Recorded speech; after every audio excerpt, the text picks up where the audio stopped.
চাঁপাইনবাবগঞ্জের গোমস্তাপুরে মহানন্দা নদীর ভাঙন অব্যাহত রয়েছে। গেল 10 দিনের ভাঙনে বিলীন হয়েছে বাঙ্গাবাড়ি ইউনিয়নের পশ্চিম বজ্রনাথপুর সহ বেশ কয়েকটি এলাকার বসতবাড়ি ও ফসলি জমি। ভিটেমাটি হারিয়ে দিশেহারা নদী তীরবর্তী মানুষ। রাতে নিন আসে না, ঘুম আসে না। সেতুটা ভাঙতে ভাঙতে একদম মায়ের এন্ডি করতে এসে একটা চাপড় রয়েছে, গাড়ি গাছ ইত্যাদি যাচ্ছে সম্পর্ক দেখে একটা কল ছিল, এবার পানি খাওয়া সে কল পড়ে গেছে, রাস্তা ছিল রাস্তা পড়ে গেছে, আমরা খুব বিপজ্জনক।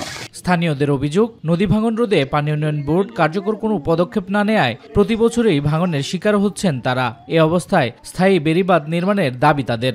30-40টা ঘর ছিল, সবাই পালিয়ে গেছে। এখন বর্তমানে যারা আছে তারা অনেক দরিদ্র পরিবার বললেই চলে। তারা আসলে কোথায় যাবে, এরকম কোনো জায়গা নাই, অসহায়ের মতো আছে। যে আপনারাও দেখলেন আশেপাশে বাড়িঘরগুলা কিরকম অবস্থায় আছে।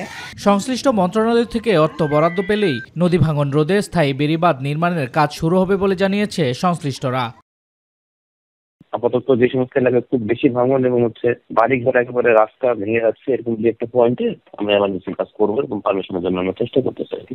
পারমিশনের জন্য আমরা একটা ডিপিপি তৈরি করতেছি। প্রজেক্ট পাস হলে পরে তখন এই এলাকার লোকজন স্থায়ীভাবে নদী ভাঙন। চাঁপাইনবাবগঞ্জের গোমস্তাপুরে মহানন্দা ও পূর্ণভবা নদীর বেশ কয়েকটি পয়েন্টে ভাঙন দেখা দেয় আতঙ্কে দিন কাটাচ্ছেন নদী তীরবর্তী মানুষ।